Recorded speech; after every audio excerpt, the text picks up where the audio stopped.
I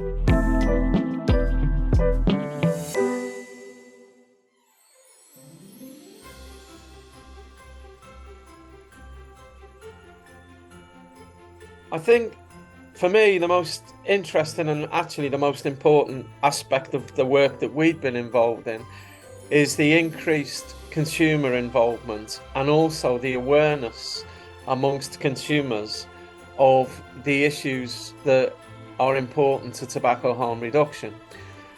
This was exemplified by the level of interest and the level of activity around what was to be the COP10 meeting in Panama, which was cancelled, but also the level of sophistication in the communications that they were issuing around issues that were happening within their own regions and their own countries. I think that examples of this were very, very increased levels of activity in South America, with some positive impacts in places like Chile. And also it looks as though there might be some positive impacts in places like Brazil. I think the continued work that's being done by Australian consumers and tobacco harm reduction advocates against an increasingly absurd public health and tobacco control establishment is something that people really do need to get behind, and also that we all need to learn from, because I do think that there's been progress made despite the situation that they faced.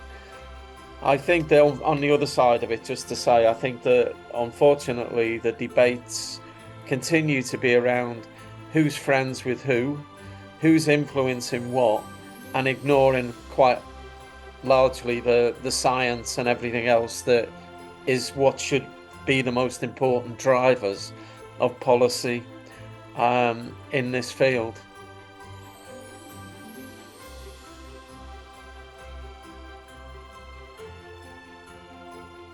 Well, the first thing I'd wish for is a Labour government, get rid of what we've got currently, but I hope that we can actually continue to develop a scientific and sensible dialogue around the whole issue of tobacco harm reduction.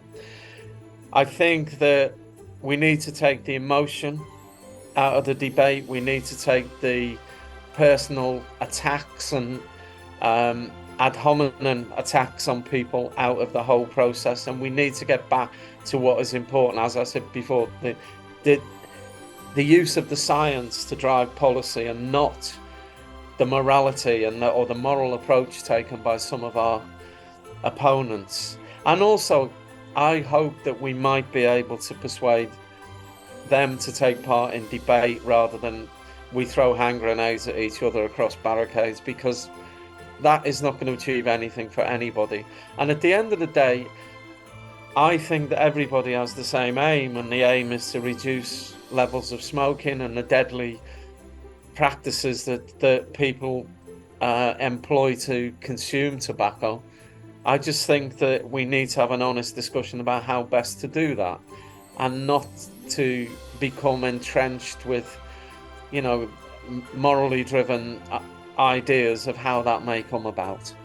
And I hope that would be true in a wider sense, not just in the UK.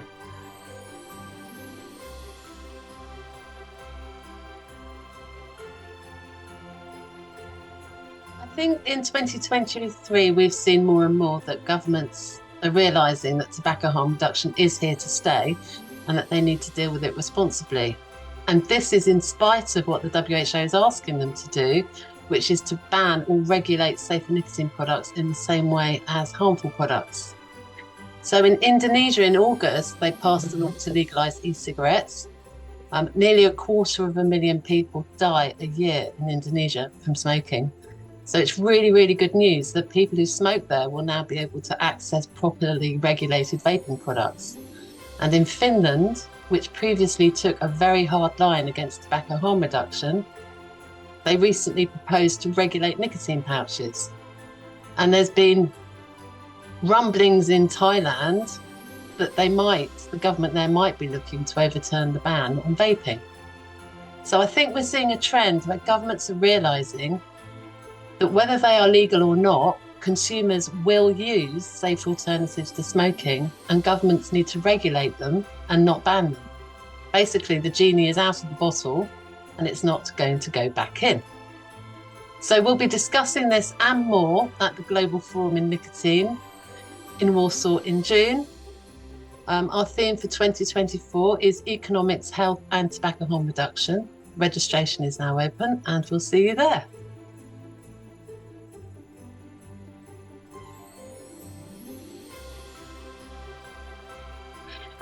So first, my hope. I'm from the UK, yes, and in the UK, there is a relatively positive stance towards vaping, but the rise in the use of disposable products has created a moral panic here, which we're in the middle of at the moment. And my hope is that our government can keep its nerve and realise that this is what the end game for smoking looks like. It's very messy, but it's working. So I hope they can ride it out without introducing restrictive regulations. And my wish is that we could be the first country in the world to introduce risk proportionate regulation for all safer nicotine products, including snus. But I think New Zealand might beat us to that.